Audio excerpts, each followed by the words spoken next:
Hello guys, it is finally time for the long-awaited Critical Role Campaign 4 book recommendations per character. Basically, we're going to break this down: Soldier's Table, Seeker's Table, and Schemer's Table, and I'm going to give you all of the recommendations that I've had for them, seeing as my reading vlogs got a little bit too long. I love to yap, what can I say? My goal is to keep this a little bit more condensed. I'm not going to give you the plot of every single book, but kind of a loose explanation as to why it's a good pick, and then if you're intrigued, you can kind of look into it a little bit further. I'm going to try and give you enough information, though, to get some idea. That's the goal. We'll see how I do. But of course, to start us off, I'm going to start with just the overall campaign recommendations. Campaign 4 is set in a brand new Critical Role world, and we are seeing the cast across 3 different tables. Basically, the big premise of this world is that we are following one of the characters' brothers who passed away under potentially some suspicious circumstances, as there was a plot to hopefully save him. And there's a bit of a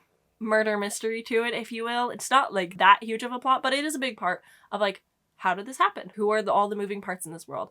And then larger scale, we are post-war, where all the gods had died. There are no gods on this world anymore, and I think that's a very unique take. Obviously, I'm going to have some recommendations for it, but most of these are going to have pantheons in them, so keep that in mind. The first book that I'm going to recommend is one off of my shelf, which is God Killer by Hannah Kanner. I adore this book. I adore this series. It's a trilogy. It's complete if you're interested. It's on the shorter side. This is the Illumicrate special edition. I had to. This is a fantasy novel following, I want to say, 4 different perspectives. One of them being the titular God Killer. She goes around and she kills gods. Then we also have a orphan, minor god, and who is he? Is he just a man? Is he a knight? I think he's a knight to the prince. I think all of these characters are very interesting. I really enjoyed them getting to know each other and kind of creating this little found family, but I also really enjoyed the romance, I guess. Not everybody is into that, but I really like this overall. I think that Hannah Kanner is a great writer. I really enjoyed seeing like how the gods get their power, how there's people out there trying to end the gods, how this is kind of feels more like what maybe the war could have felt like. God Killer. The next recommendations are a bunch that I have not read, and they're all pretty like high fantasy. So the first one that we have is Garden of the Moons by Steven Erikson. I know very little about this. I guess I should premise that this Critical Role project, which was supposed to take me roughly about a month, maybe a month and a half, ended up taking me about 4 months. So I don't remember all the exact reasons as to why I had all of these books on my list, but I promise you there was good reason. I promise you I did my research. The other book that I have is The Shadow of Gods by John Gwynne. This is a very popular fantasy novel. This is the first book in, I think, a trilogy. And I've heard nothing but fantastic things. It's definitely high on my priority list of things that I would like to get to, hopefully soon, she says with the endless TBR. The Shadow of Gods, along with The Wings Upon Her Back and R. Scott Baker's The Darkness That Comes Before, are all kind of in that like post-God war kind of setting. I think from what I've heard, what I've read, pretty rich in lore and just like world building. So they all are kind of under the same category of like the gods are dead, what do we do now? And I think that feels very, of course, on brand. And the next pick that I have is The City of Last Chances. I'm really excited to get this one. I had never heard of it before until doing research for this whole project. And let me tell you, this one sounds so good. It sounds more like the campaign as a whole, like what you expect a campaign to be. You're following multiple characters, a thief, somebody in power, and how they all kind of come together to help this larger scheme and plot. And there's something about it sounds really fascinating to me. I've heard really good things about this author's sci-fi works, so I'm interested in it. And then to round out this entire category, I read for my reading vlog City of Stairs by Robert Jackson Bennett. Unfortunately, this one was not my favorite, but I can definitely see how it resembles the entire campaign as well. Another book where the gods are dead and a lot has changed in society since the gods have died, but on top of that, there's also a bit of a murder mystery. History and written stories are dying because they're no longer in charge of their own land, and therefore their new oppressors don't really want them to be talking about the history, talking about the divinity, learning about ancient artifacts. But one professor was looking a little too deep and ended up dead, and everybody is now trying to crack the case. We were following a spy/ambassador in this. I thought it was interesting. I think that the world building is so freaking cool, but I don't love Robert Jackson Bennett's characters a whole lot, and I have a really hard time caring about the plot for that reason. So I don't not recommend it, it was not for me. But now we can move right on into the Soldier's Table. The first 5 episodes of the campaign are really like centered around everybody, how everybody ties together, they all come into town and all kind of come as a found family in some ways because of the funeral, but after that they all kind of split and go off and do their own things. I don't know how it's going to connect later on. I'm fascinated by all the tables luckily, but I am interested to see like if each table's plans will end up like impacting others or how it's all going to connect together, but I'm very fascinated by it overall. So the first of our Soldier's Table, we have Tayor. This is played by Travis Willingham, and he is a lion folk. He's also a paladin, but they've changed it so it's an exemplar.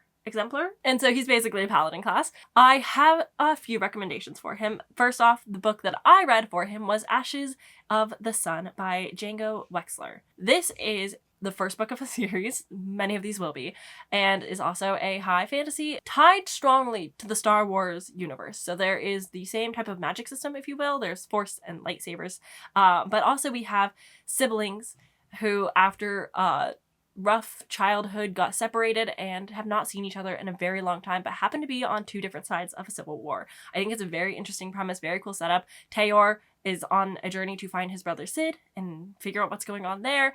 They're definitely the ones that are trying to figure out the core of like what happened to Hal's brother, and I really like the Soldier's Table. We've spent probably the most time with them so far in the campaign, and so that's probably why I have a stronger connection to them all. I wish I could explain to you why I have Red Rising on the list for him. But Red Rising by Pierce Brown. For some reason, I felt like this was fitting. I wonder if it's because of the like soldier side of things. I feel like a lot of these recommendations are going to be because he's a soldier. There's not really like a sibling dynamic in this book. Past him, why did we do this one? I do recommend this book. I think Pierce Brown writes incredible world, and like this book makes me cry every time. If I hear the song, if I think about the song for too long, I'll start crying. I adore this world.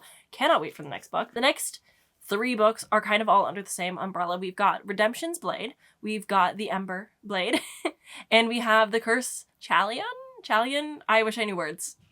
But all of these are paladin type stories. They're soldier stories. Tayor was a soldier in the war, so he's got a lot of like scars and memories. So that's kind of his recommendations. I don't have a lot for him. I don't know him super well as a character. I know that he's very faithful and oathbound, but there's other oath books and other paladins in this campaign that I kind of directed those books to. But these ones are all very fantasy, very honestly a mix of fantasy and sci-fi for Tayor. Next we have Cadigan, played by Robbie Damon. He is our ranger slash tracker. He has a pet wolf that he can kind of commune with, so he's definitely our animal's companion trope if you're looking at him that way.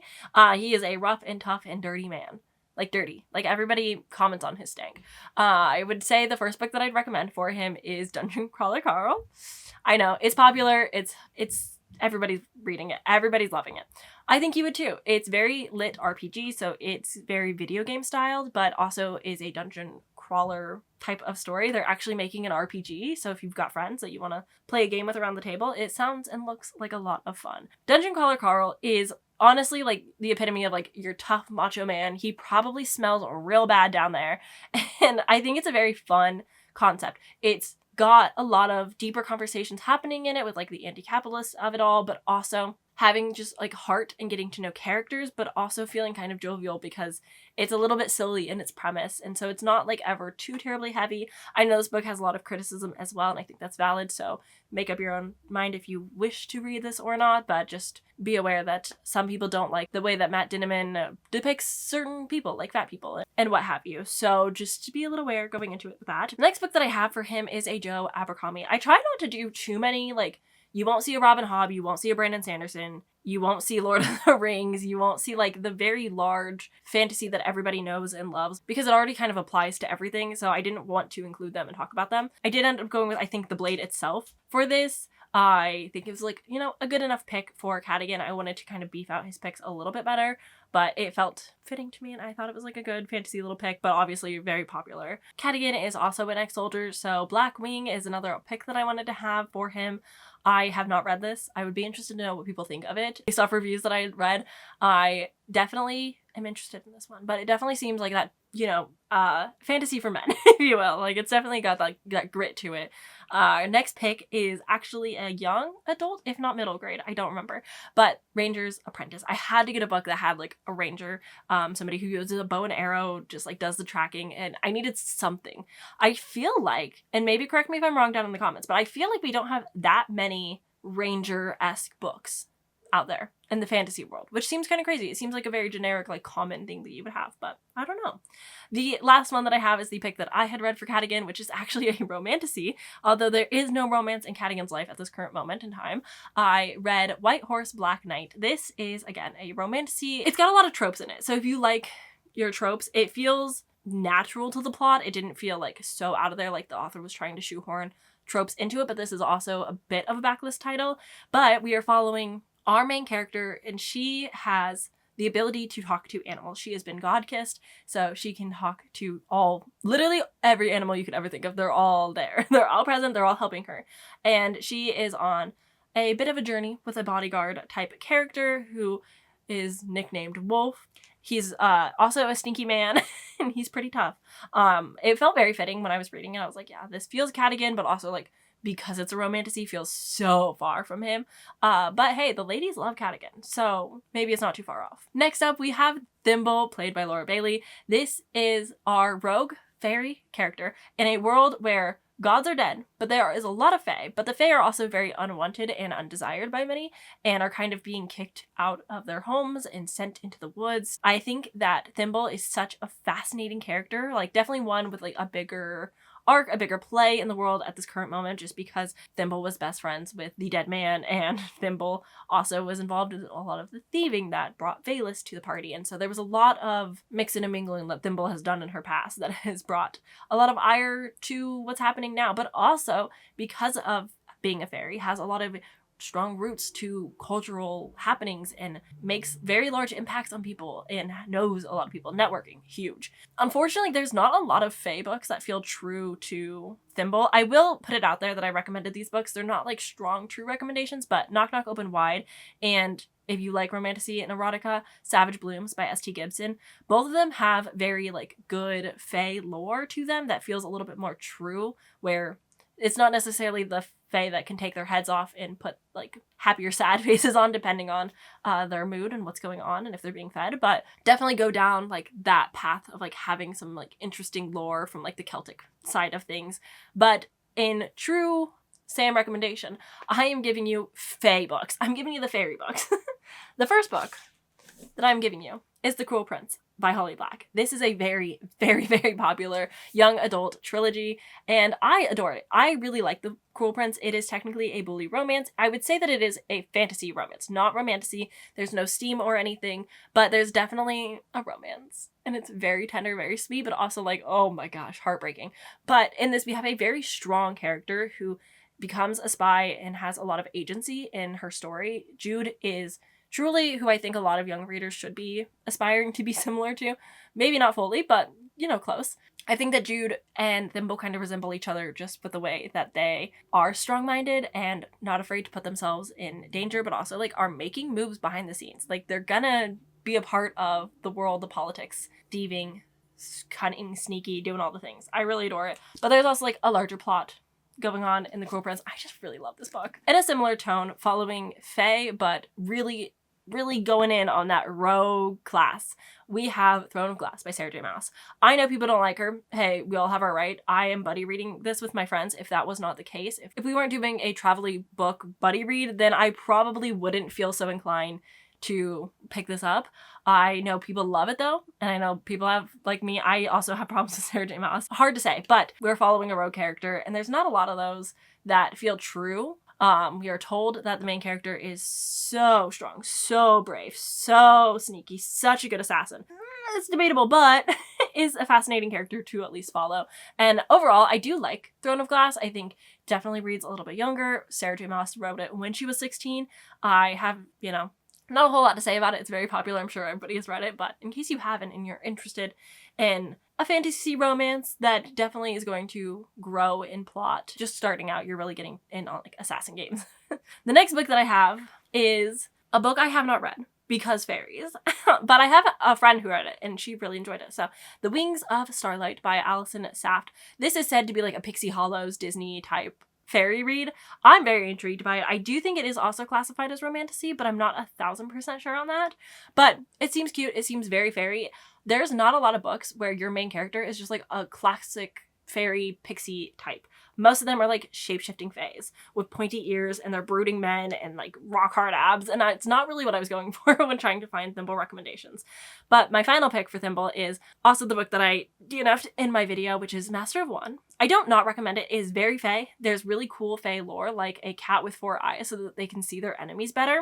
Sold. Very cool. I struggled with this because there are so many perspectives, but you've got a lot of fae characters themselves. You also got a lot of like guards, thieves. Rags is our main character, who's a thief and a very good thief at that. And they're all under the finger of this mad sorcerer. So they're doing his bidding, but also trying to do one big heist for their freedom.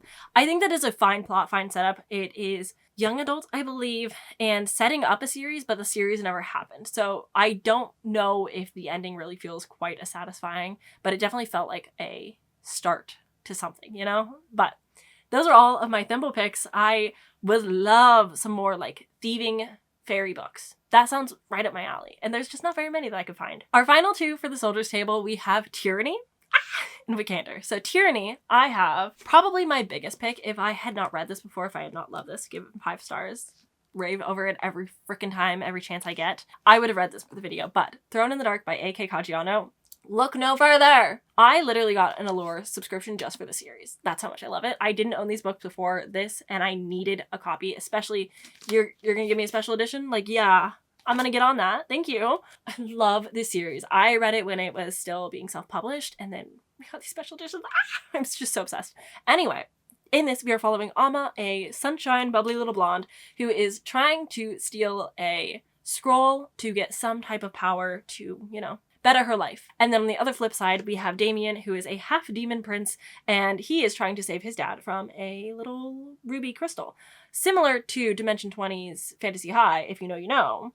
And the two cross paths over the same scroll, and Damien, maybe oopsie daisies, accidentally puts a talisman where he can control Amma with a code word and make her do anything that he wants. But our brooding, angsty half-demon prince, who's really evil actually, and like totally doesn't do good on accident, doesn't want to force Amma into anything. And I really like the conversations throughout this romantasy series, which is so slow burn. You don't get anything until the end of book 2. Really, it's book 3. It has that D&D vibe of like characters going on a quest and, you know, learning about each other and the world along the way. I think it's so rich with culture and just like different world buildings that I love and adore. But I also really like the conversations again about consent, because Damien is like, I don't really want to control her and make her do things, which is why it's such a slow burn, making sure that it's all very much consensual before like even kissing. But I think that the world is just so cool. I think that this could also maybe work for Tasha just because of the natural elements to it. But I also think that there's the funniest imp character you'll ever meet. I love a little side character. It's just,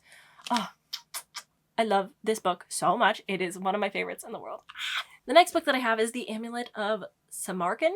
This is also following a magician who has like a demon impling animal companion in a sense. I also really wanted for Tyranny to have some picks that kind of felt similar to her, so I came up with No Demon But Us, and that's the book that I attempted to read, not realizing what it was going into it. This is definitely like an erotica, but also very much a Forgotten Realms fanfic, if you will.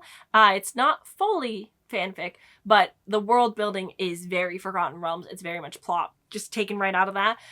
So if you have a lot of knowledge on Forgotten Realms, this might work for you. If you don't mind a little bit more kinky of stories, this might work for you as well. But I was really invested in it because there was like a sister situation, and Tyranny has sisters that are still with the cult and have a very complicated relationship. Tyranny is like a freshly new demon living on the planet and is, you know, learning as they go, but also just a ball of little sunshine. Just so funny. Whitney Moore does such a good job with the comedy of Tyranny and the way that she's trying to uplift with candor, but also like tear him down at the same time. I love it.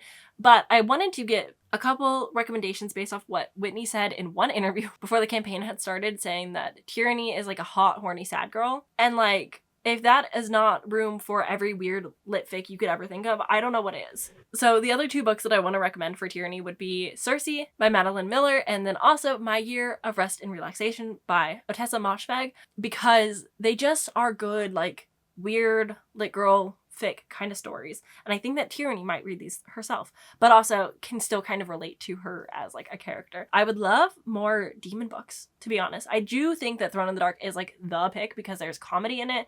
So it's got like the right tone. There's serious moments and very like heartwarming, tender moments with characters getting to know each other and hidden identity and all of these things. I think it's a perfect pick. So sue me that the rest are kind of lacking in the department of Tyranny. And the last one that we have is Vikander, played by Sam. What a fun character. Also one of the characters that I think has like one of the bigger arcs that are really like being explored throughout the season. Vikander had left with the Soldiers' Table so that he could kind of experience the world after learning that the cult and religion that he so strongly believed in has kind of been a farce the whole time, and that his family honing the light but also using the light for their own political gain, and it's not really what he thought it was going to be. Almost all of these books that I have included are in some way, shape, or form having a character who's realizing that their reality of the world has been wrong and have found out some way, shape, or form that it is not all what he thought what it was, and is kind of trying to reclaim their identity and figure out what they believe in and what's true to them after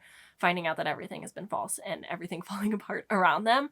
The one that I really, really, really, really love to recommend is actually a horror novel, horror light, I would say, and it's Lucy Undying by Kirsten White. Now, look, people don't like her. I love her. She's one of my favorite horror authors of all time. I adore her work, but this one's a little bit fun. It's a vampire Dracula retelling in some way, and basically, I don't want to give too much away, but there does seem to be a cult that our character is trying to escape and get away from, and learning that like it's not real whatsoever, but like also there's more secrets that are yet to be disclosed to the reader. And I just found it to be such a, like a fun and interesting read. I don't think it's the best book out there by any means. I think that she has better works, to be honest. I think Mr. Magic is definitely up there. Mr. Magic also has like some cult ties if you're really looking for some like culty books, but I do think that this one kind of fits just the way that it all works. I don't want to spoil anything though. The next ones that I have, oh, I should have grabbed it because I actually have a physical copy of Thief of Swords by Michael J. Sullivan. I also have Empire of Silence. I have The Killing Moon, and I have 100,000 Kingdoms. Yes, 2 NK Jenisons. What can I say? They just felt fitting. They just feel correct. I think that all of these have that like key moment of like everything's not what has been said. I've been taught wrong things. I'm learning the world for what it really is, going on that like self-identity type of journey, but also having to deal with like sometimes cults and you know what that really means for them. And I just think it's a very it's one of my favorite parts about reading romantasy, especially. I know these aren't romantasy picks, these are full epic fantasies, but I do love that about romantasy is the amount of times that you're just learning earth-shattering news about your worldview. And I just think that's a really interesting lens to view a character, which is why I think Wick really resonates with me and is one that I'm very fascinated to learn more about. But the final pick that I have is The Saint of Bright Doors. And this is the pick that I had read. This one is following a character who moves to the city to get away from the cult that his dad has been preaching all over the lands, but also he has been prophesized to be the one to kill his father and end the reign of this cult. And he moves to like this big urban city, and there's a bunch of bright doors everywhere. I think that the ending was really cool. I think that the reveal was sick. I really struggled though with the characters in this. They were not my favorite, but people adore the prose so very much. I think the narrator did a wonderful job. I think there's a lot more positives for this book than there are negatives, but it was not my favorite read that I've read. And now we can move right on into the Schemers table. This has 4 of our characters, and the first one we're going to talk about is Hal. Hal is the character whose brother had died. I'm sorry that I don't remember his name, but Hal Fang is a father, first and foremost, of I think like 2 or 3 kids maybe. Also is working to restore like this theater so that they can start putting on plays and start talking about history and start talking about the war and tell the stories of like the gods. And art has a big impact on culture and society, and I just think it's really cool that this is such a big part. Like I'm such a theater nerd, so it's really fun to see this, you know, shine in a story. Hal is also a bard character, so my first recommendation actually goes along with the bard. I can't say that I like fully recommend this book, but if you like romantasy, if you like dragons, if you love just like lyrical prose if you don't mind fantasy world building that's not fully explained to you because it's just like vibe city. Like you're just going into vibe the whole time. This might work for you really well. I actually rather enjoyed this. Again, it's not like a perfect, wonderful book, but it is really interesting. I really liked the gods in this so much. I loved the ending and how it turned. I'm excited for the sequel, which will actually be coming out, I think, and this month, maybe next month. Cannot wait. But this is following a character who is also god touched, but she also at the beginning of the book kind of pretends to be a bard. She is a bard because of the abilities that she's been given by her god. She actually has a lot of musical talent, one of them being singing, and I just really appreciate that.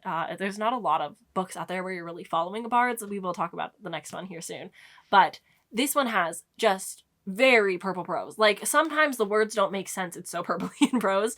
So I, again, really don't recommend this to everybody, but if it's something that interests you, if you really are into romantasy and just want to kick your feet and have a good time, this might be the pick for you. But again, for a bard character, I think it's actually really cool. It felt like a D&D campaign where our author, Sarah A. Parker, was the dungeon master. She's the GM, and she has all the knowledge of the world, and she's just not doing the best job at conveying the world to you. But if you can get past that, I think it's fun. I think it's great. The only other book that I have that is following a bard character is actually the book that I read in my vlog, which was Bloody Rose. This is technically the prequel sequel to the other book that I want to talk about, which is Kings of the Wild, by the same author in the same world. We are following the father of Bloody Rose, and like, what a fun journey. I think that they're both pretty solid picks. If you want like a younger cast of characters and a bard character to follow who's like trying to leave their father's shadow, definitely pick Bloody Rose. I think it would be a more enjoyable experience for you if you want to see like a band coming together and like trying to, win glory for themselves. Definitely a good pick. But if you're wanting like middle-aged fathers who have basically gone into retirement, have started families, have really settled down in life, but have to go on one last hurrah to save one of their daughters, what a wonderful time. I think that this is exactly what Hal would be like if he had to like get his band back together and they're like, we gotta go save this child. We have to do it. There's no other way around it. I think that the main character that we start with, his daughter, really reminds me of Hal's daughter. I just think that it's such a fun book and I highly recommend. I think if you love D&D, you are going to love these books. They are so D&D coded. Following the whole parent aspect of Hal's character, I want to recommend The Adventures of Amina Al-Sarafi by Shannon Chakraborty. Guys, I'm telling you, this is the pirate book if you want a pirate book. It's so good. Also, a similar situation with Kings of the Wild. It is the last hurrah, the final adventure to win enough fortune that she can just take care of her daughter and not have to worry about anything anymore. But goodness grief, what a ride we go on. This is also setting up for a series. So we are actually getting a tapestry of we're also getting a tapestry of fate very soon, and I cannot wait. I'm so freaking excited, guys. The reveal that we get in this, the narrator of the story, I highly recommend the audiobook for this. If you're going to pick this up and you can stand, if like you can pay attention and you like audiobooks, or if you want an audiobook that just goes a little bit above and beyond the typical audiobook, please listen to this one. I highly recommend. It is so well produced. I think it really gives the story an extra level of realism and character, and I just love it so much. But also, it's so fun. If you like pirate books, if you want to go on like a crazy adventure, learn who the dad is, and there's just so much wrapped into this, and I highly recommend if you want to follow somebody who's a little bit older, who's a parent themselves, and the sacrifices that they have to make for a better future. And my final recommendation for Hal is actually one that I recently read, which is A Stage Set for Villains. This is by Shannon J. Spann. I think this is her debut, if I remember correctly. And this is all about theater and musical and plays, and I adore it. This is set in a world where telling history is kind of forbidden, and so they're kind of like, in parts of the world, an illegal performer troupe, and they're considered the players, and there's also a competition for some potential immortality. We have a character who is really just driven by revenge for the players, but ends up kind of sucked into their world and is uncovering a whole lot along the way. But it is very much a love letter to like theater and performance, and I really liked it for that. I thought it was a lot of fun. If you want something that's a little bit more performance-based, theater-based, definitely a good one. Next up we have maybe the most interesting character in this entire campaign, Hal's friend, Belair. Belair is played by Taliesin, and oh my gosh, the reveal, the concept, I goofed and gagged, let me tell you. I have to give you the absolute best recommendation for this character. If you were to read any book that feels the most like Belair, it would be this one, 1000%. This is The Home of Midnight. This is, at its heart, a murder mystery. It's set in a city where we're trying to figure out who this copycat serial killer is. But the reason this is such a Belair pick is actually because in this world there are masks. Magical masks that people are able to, basically, if you master a skill of some sort, if you're like the best bard in the lands, you can hone a mask to put your craft into. And if somebody puts your mask on, they are able to use your skill and ability and talent. And I love that concept so much. Obviously, Belair's a little bit on the different side of like what it all means, but having like masks that you put on that can give you different abilities or do different things to you, I think is so cool. And unfortunately, in this world, there is a mask of a very infamous serial killer. I think the mask was stolen and there's a copycat out in the world that we have to hunt and find. I thought this was really cool. I think the world building was cool. I think the setup was definitely the best part. I really loved and adored about the first half of this. I kind of fell off and now I don't remember enough of it to jump into the sequel. So I think I'm due for a reread. I read this back in like 2023, maybe 22. Oh, it's been so long. So I definitely want to revisit this so that I can finish up with the series. But it's very cool premise and I think it's so very Belair. I truly, when I saw Belair, I was like, this one, this is the book, this is the concept. I guess along, you know, the whole mask situation, we have City of Masks, we have The Vicious Mask, we have Phantom of the Opera, we have The Mask of Mirrors, which is the book that I read. Just very about society. I think Belair really fits into this type of world because Belair really knows how to like schmooze and whisper in people's ears and kind of have people do his biddings, and also is like a little bit of a gossip, knows a lot more than he maybe should, is, you know, a quite powerful character in the town. And I just think that he would fit really well into the situation. This doesn't have cool magical masks, but there's many masks described, lots of balls and gowns. Definitely a fun time. Definitely a more socially political heavy story, but also, oh, so cool once you get to the 50% mark, let me tell you. And there's a bit of mystery in that as well. But another big part of Belair's character is that he's actually a museum art curator, so very into, again, the arts. And I really appreciate that, like, this world is doing this. So another one that I have is Portrait of a Shadow. This is a, what's the book? This is a Picture of Dorian Gray retelling of sorts where your essence is put into a painting, and I just think it's very cool and very fun. Feels like something Belair would try to collect for his museum. And the other pick that I have is The Gilded Wolves by Roshani Chosky. This is a young adult first book in a trilogy. Are we surprised? Say it with me now. It's a series. Oh boy, can't get away from them. And this is about a bit of a heist, a bit of a scavenger hunt. We are on the hunt for treasure artifact that is going to give us all the riches. The reason I kind of picked something like this is because although we're not like hunting for an artifact, but artifacts are coming up. There was a mask that was delivered. There's also Belair. Like, it's definitely a part of the campaign. There's the Nightingale that Valus was looking for. Like, artifacts definitely play a role. And so I feel like this one's pretty fitting for that aspect of him having an artifact that's important, that we're hunting for, that we got to go look for. I've heard fantastic things. I cannot believe I have not read this yet. People love and adore the series. Each one is set in like a fantastical world of, like, I think a European country of some sort. I know one of them is in Italy, and that just really fascinates me. I've enjoyed this author in the past. The Last Tale of the Far Right is one of my favorite books of all time, so definitely need to get to this one. Next up we have Azune, played by Luis Carrazzo, and Azune is an ex-young soldier who now is one of the guards for the city. Kind of seemed to have, like, in some ways maybe switched players, but also is still on the rebellion side, if you will.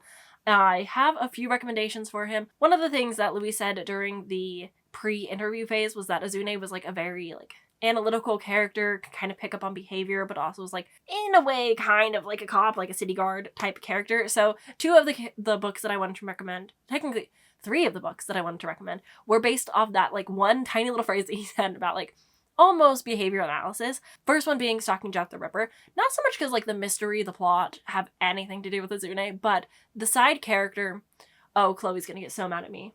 I don't remember his name, and I'm sorry about that. that's embarrassing for me. But the side character and love interest really gave me like strong Azune vibes. I don't know why. They just felt like the same person almost. But I also wanted to recommend The Naturals by Jennifer Lynn Barnes. This is a young adult series of young FBI, very criminal minds, but for the youth, of like special teens that are put into a, you know, trial program with the FBI because they have like special talents like behavior analysis. And the final one that I have is Mindhunter. This is based off like a true crime / TV show, and I thought it was like also a fun fit. The next one that I have is the pick that I had read because Azune is also a paladin / sorcerer, but mostly a paladin, and is very like oath bound and really like cares for the people that he made these oaths with in the past during the war. And so I had to go with Paladin's Grace because it's all about a god who had died and a paladin who no longer had that god to pray to and get abilities from, and is trying to, you know, maneuver through life now in a new lens, but also has an oath to a god who's dead. And I thought it was very fascinating. This one's also got some romance in it. We are following Grace, who is a thief? I don't remember. But she is accused of a crime, and so there's a little bit of a trial in this as well that I was not expecting, and I really like that side of it. It also has one of my favorite tropes where it's like, oh no, we have to kiss in the alley because the guards are coming. Oh, what a shame. Hurry, quick. People love this series. I don't know if it's one that I'm particularly going to continue on in, but definitely had to shout it out. Another pick that just feels, you know, almost... I don't know how to explain it. It's like a mystery, but also kind of has that like behavior analysis. We are following a character in The Tainted Cup who is dyslexic, but has like a photographic memory, and he uses scent to kind of remind him of what had happened. And I think that's really cool. Again, Robert Jackson Bennett, really, really strong world building. Like spores, mushrooms that also purify the air. He does like no other. I'm gonna say it's just in such crafted world building that I really adore. And then the final ones that I have are all related to the war because I really associate strongly Azune being a soldier. So I have The Poppy War by R.F. Kuang, first book in a trilogy. Everybody knows it. We're all familiar with it. It's quite popular. But this one's set specifically in academy. Maybe this was like maybe Azune type situation when like he was a bit younger potentially. And then I have to shout out one of my favorite romanticies of all time, Blood and Steel. What can I say? Wilder is perfect. Athea is wonderful. I really love this. This is all about a society where women are not allowed to be war swords, are not allowed to fight in any way. They can't pick up swords because there's a prophecy that one time a woman's gonna pick up a sword and it's gonna ruin society and collapse everything. So of course Athea is like, hey, look, I'm gonna die someday and I would really like this chance. This is all I've ever wanted, and really fights for it and is able to prove herself and overcome the odds. But also there's romance, there's a sisterly bond. I love the series so much. It is one of my favorites in the world. And I really do recommend it. It's definitely got a lot of war and a lot of action going on. I think it's just very well crafted and very interesting and good. And the last book I want to recommend for like soldiers and war is actually a sequel, so I apologize for that. But we've got Fire Falling, which is the second book in the Heir Awakens series. This is all about like sorcery, which also Azune is kind of a sorcerer, so it counts. But in this we are following Vela, and she finds out that she actually has hidden secret magic.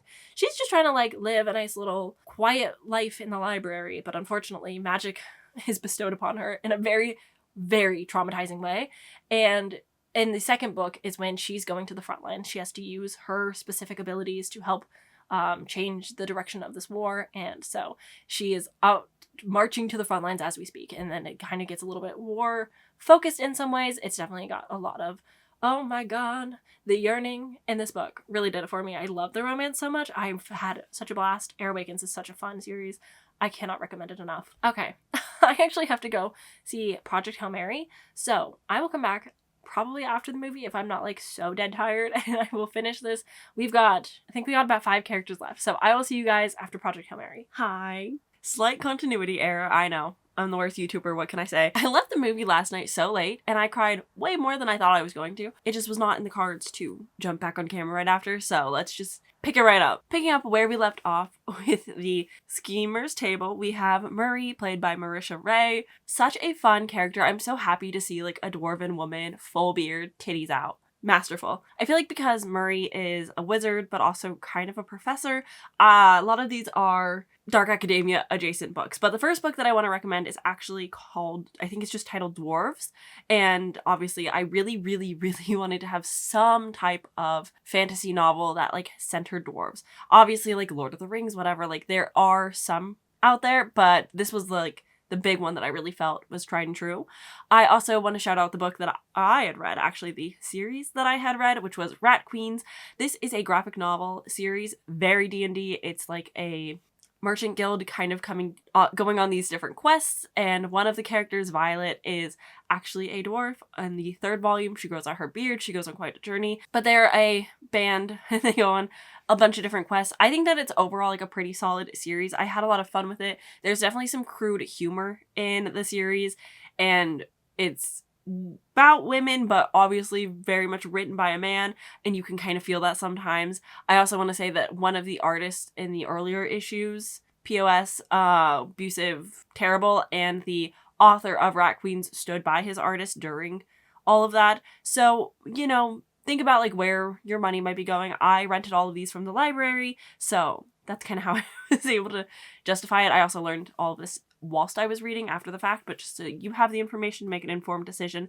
But if you don't necessarily mind crude humor and you want a very like D&D campaign-esque episodic graphic novel, they're short, they're fun. Overall, I'd recommend. A lot of these are like having conversations of freedom of knowledge, having the access to things. In the Critical Role campaign, there's a lot of conversations about maybe withholding magic, or, you know, weeding out some of the professors that are able to teach specific areas.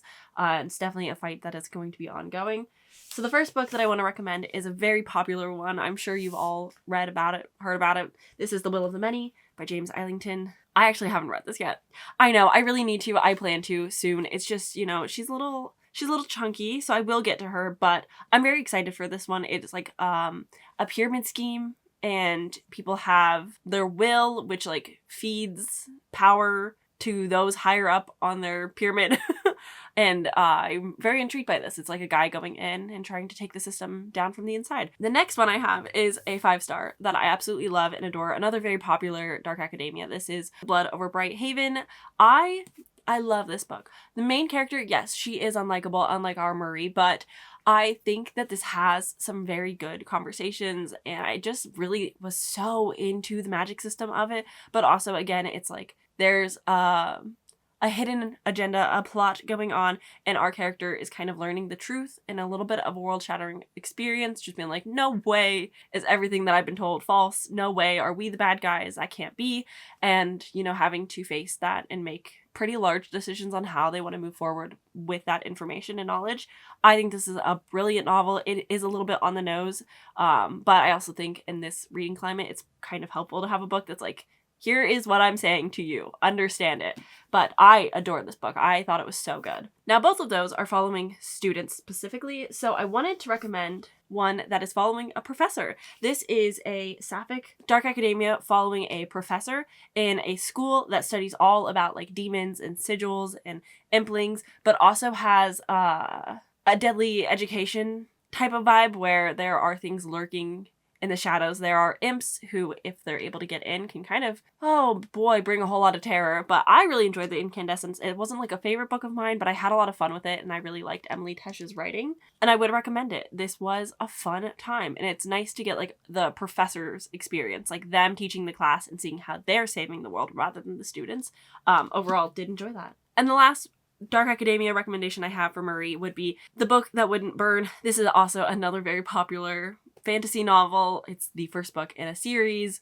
I have not gotten to it yet, but I do hope to eventually. I'm a little bit like on the fence with Mark Lawrence as an author. I didn't super love a book that we're going to see a little bit later on, but you know, I'm willing to give it a try. People have really enjoyed this. It's all about like a magical library and again, freedom of knowledge. So yeah, I definitely would recommend. If you've read it, let me know how I should prioritize it in my reading list. But with those Marie recommendations out of the way, we can jump on to the Seer's Table. This is a table of another 4 group of characters whom I really love and adore. I think that they've got some of the most fascinating characters. The first one we're going to talk about is Tasha, played by Abria Iyengar.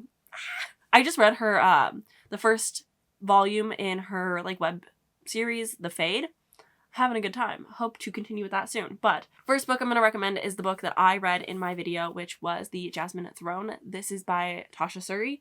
And this is, I don't want to recommend it and be like, it's a sapphic romance and really, really good and cool.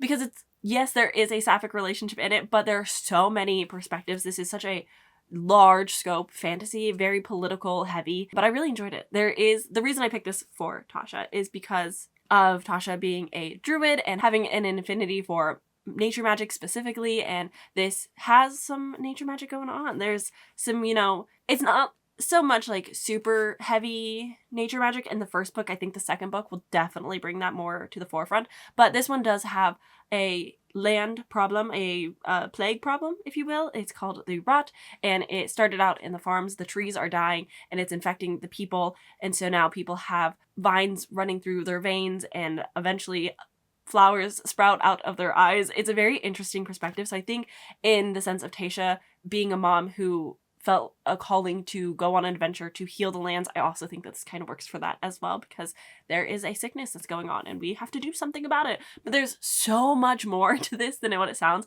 There's an evil emperor and a lot of moving parts. Again, this is very like political intrigue focus, so definitely have your expectations set for that, because I thought when I was getting into this it'd be a lot more romantic than it was. I do really appreciate the romance in here, but with having like, I want to say like 6 to 7 perspectives, it's definitely a larger fantasy than I was initially prepared for. Ooh, another book that I want to recommend that's all about healing the lands, a romantasy. This is The Crowns of Oath and Curses by J. Bree.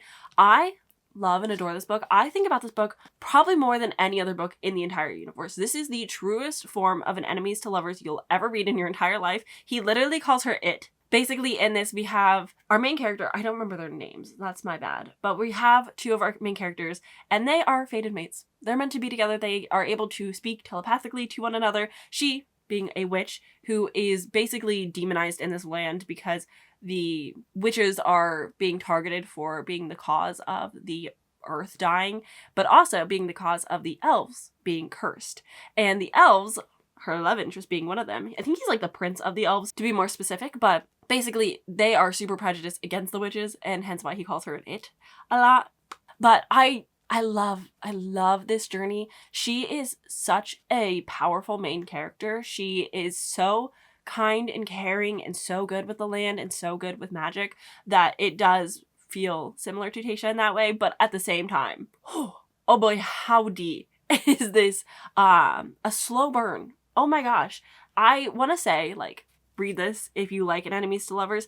If you don't want to see this as romantic, don't continue in the series. I think the second book really flopped, and it wasn't even like a bad book. I think there was one singular decision that got retconned in the second book that really hindered the experience. And since then, and with all the pushback of like release date happenings that were just a mess with J. Bree, there's been no talk of there being a third book. So I do want to warn you going into this, so you might want to just try to read it as a standalone. Maybe dip your toes into the second book, but it's not going to have like a super exciting payoff. But I can't not recommend this book because I just love it that much. Like, I think about it so often. So that's my selfish pick, but it's really good.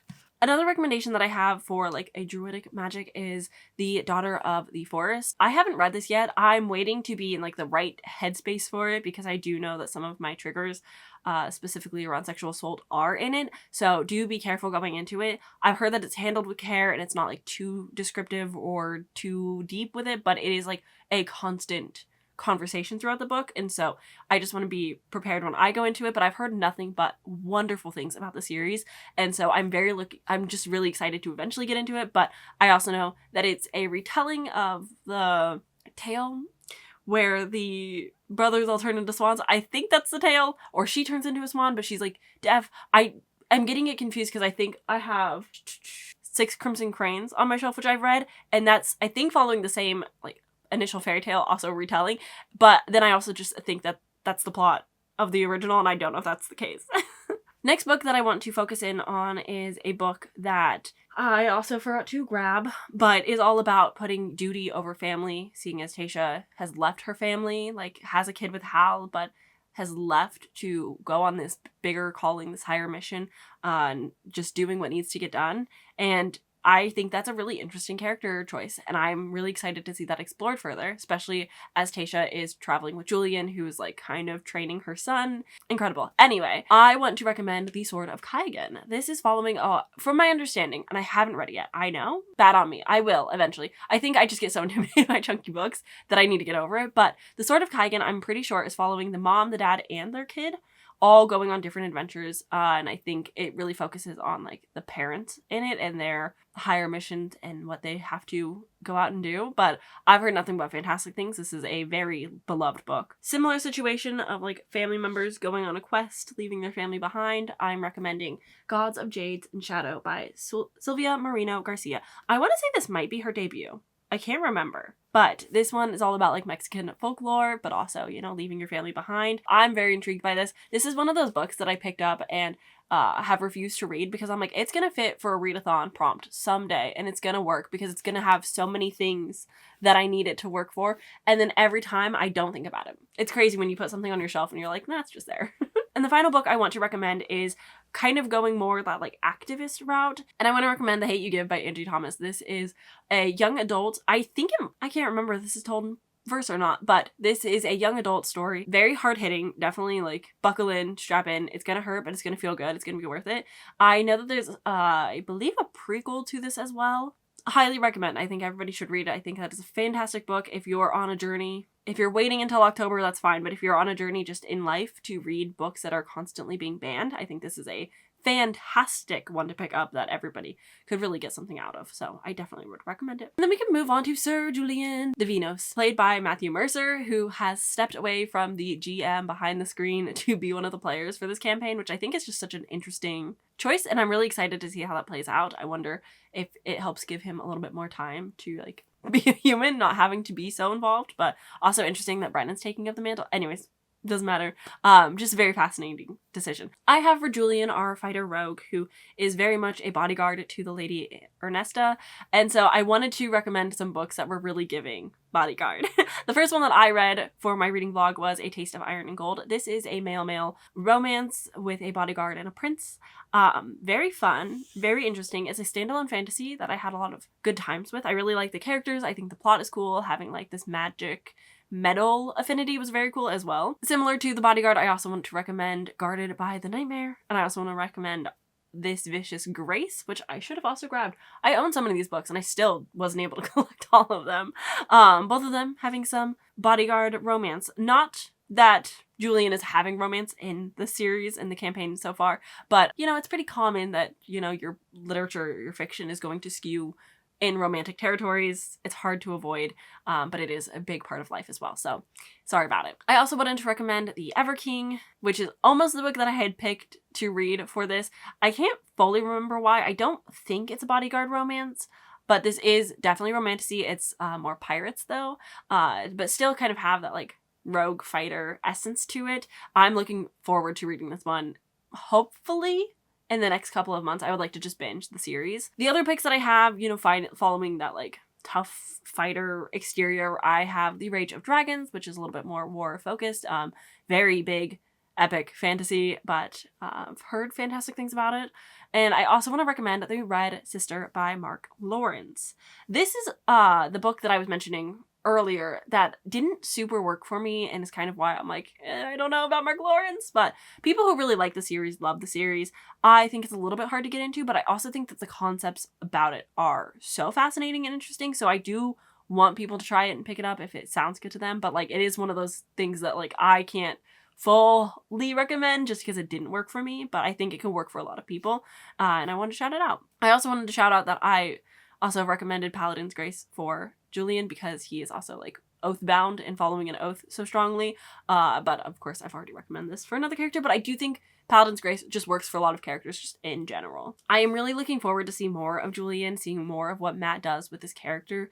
I don't have all of the insight of like what is to come. I'm not caught up on the campaign just yet, so I haven't seen a lot of this year's table. So I'm really excited to see like what is going on, what's happening, especially with these next two characters, whom are probably my favorite, might be fan favorites just in general. We have Valus, played by Ashley Johnston. First recommendation is the book I read in my video, and I love this book. I gave it, I don't know if I'd say like it's the strongest of 5-star favorites, but it's pretty up there, maybe 4.5. This is The Night and the Moth by Rachel Gillig. I love Rachel Gillig's writing. It's so gothic and atmospheric. I think Bartholomew the Gargoyle was such a clever character to have on the side. I really loved Sybil and her relationship with Roderick, I believe his name was, and just overall had a fantastic time. I think this fits so well, being about Sybil, who is one of the seekers in this world. There are very few of them. There's, I think, like 7 or so, but they are basically able to take a concoction and see visions of the future, depending on like the gods, and see what people's fate might bring them. Valus also, you know, is a nun-like character, but a cool, badass dark elf version, and is a paladin for her god, who is dead, as most of, if not all of the gods are in this campaign. And so I thought it was really cool to have like that kind of comparison, but also just very specifically having like a seer when they're called the Seer's Table, I thought was very clever and cool. But this is such a good book. I think that Rachel Gillig writes Gothic like no other. I cannot wait for the sequel and conclusion to this duology to come out later this year. I'm really looking forward to it, but this was just such a wonderful time. I love the romance that she writes. I love the world. The way that the gods and the artifacts and everything came together was just so cool. Highly, highly, highly, highly recommend. Next one, also a nun-related book. This is Vespertine by Margaret Rogerson. This is a young adult. I think this might have been her debut as well. But this one is about a nun who does a lot of like burial rites for the dead and helps them pass to the afterlife. Has like a flock of crows, I think, always kind of following and helping. I think if you watch Dimension 20 Gladlands, this also works with Vic Michaelis's character, who's like the plague doctor and wears the mask all the time, and it's like helping people with the burial rites and like bringing community together. Also a good pick for that. But yes, Vespertine. Another nun-like book that I wanted to shout out is Order of the Pure Moon Reflected in Water. It's such a long title. This is by Jen Cho.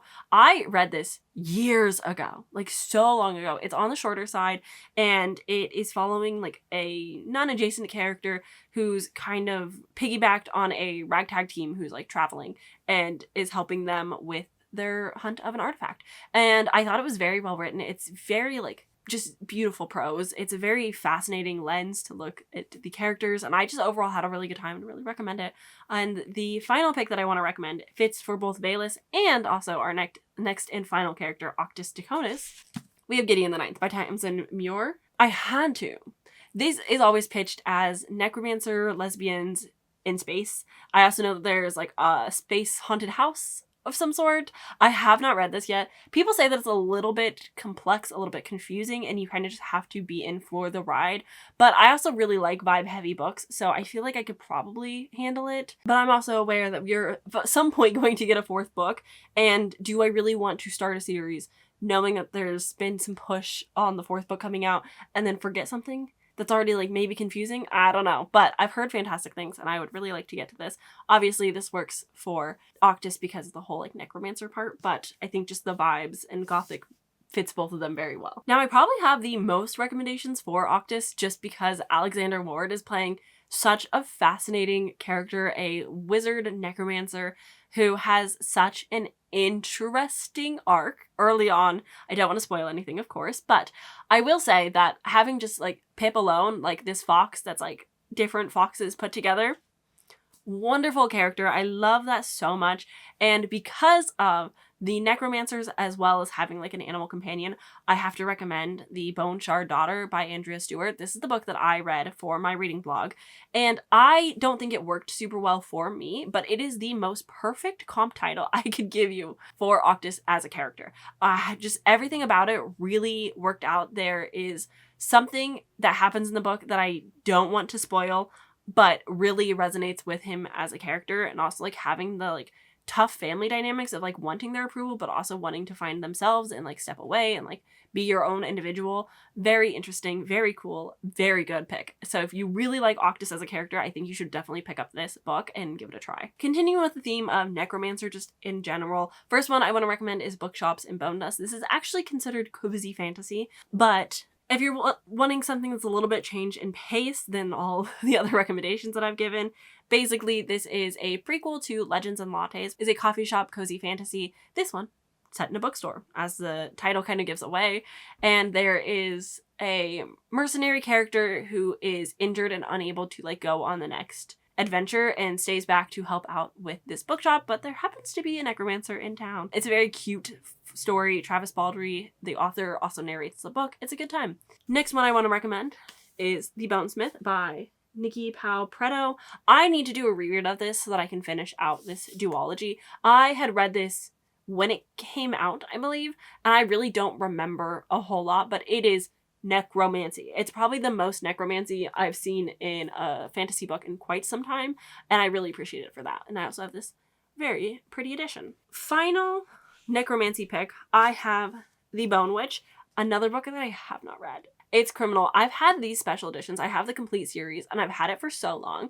I kid you not, I think about it all the time, and I just have not gotten to it. It's so hard to fit everything into a schedule, but I think this is a, you know, your classic fantasy. She's got bone witch, necromancy witch powers that are, you know, not common and not necessarily always desired, and there's a prince who needs her help to save the lands. It's classic, but I'm really looking forward to getting around to this at some point.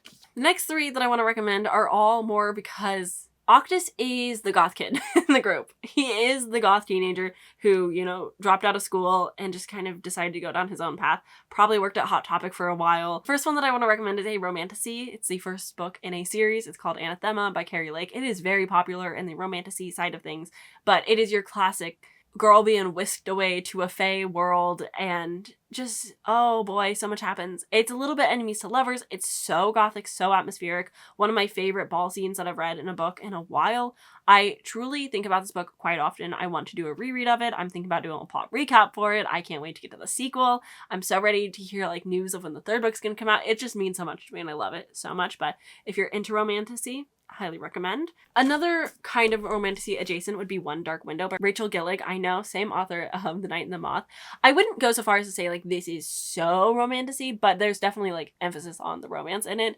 But I think this is one of my favorite books ever as well, just because One Dark Window is so gothic, so cool. You've got this mist in the forest that kind of whispers to people and drives them mad and you never see them again. There's also the coolest tarot card magic system. I love it so much. There's not too many books out there. I think tarot is really coming around. I think it's becoming more popular, maybe because of One Dark Window in some way. Also, I think just witch talk in general. I think people are kind of getting more into tarot, but I loved it so much. I adore this book. Everything about it was just so well done, and it's just a masterclass. I think the sequel is not as much my favorite. I think the first book really shines in this duology, but I think that's just because I struggle when you start bringing in more perspectives throughout a series. But if you really love side characters in this, you're going to love the second book. And then we have our last one, What Moves the Dead by T. Kingfisher. This is a small little horror novella. Please be aware that this is a horror pick.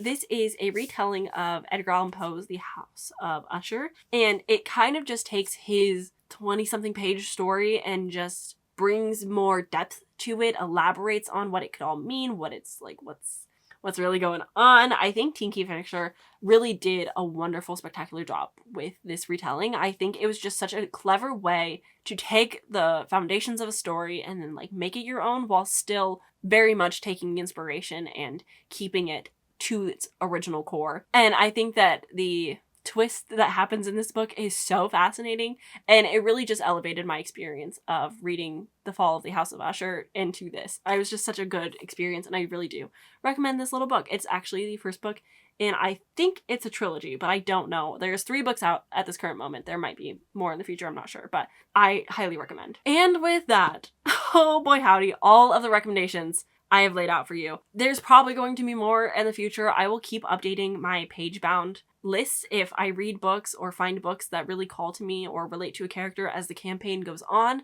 and I find more things about these characters that I can maybe relate back to books. I will expand on my page-bound list, so if you're curious and you want to kind of stay on top of that, you can follow me over there. I love Pagebound. It is a book tracking app / website. It's still new. There's 2 people working on it. It's completely AI free. They just introduced reading stats for the month. I really like using it to create lists. I've been making a lot of Dropout and Dimension 20 reading lists as well. So if you're, into Critical Role, you probably also like Dropout TV. And so if you're interested in more book recommendations based off D&D stuff, I got plenty of lists over there for you and still ongoing. But I think that's everything. I think that's all the books. I hope you enjoyed this little journey that we went on. Thank you so much for going on it with me. I love these types of little passion projects that speak to like a more niche audience, but really resonate with me and just make me so happy. I love this and I love doing this, and I'm so happy to compile all of this into one video.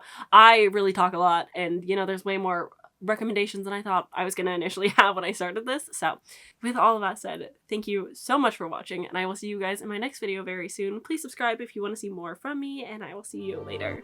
Bye!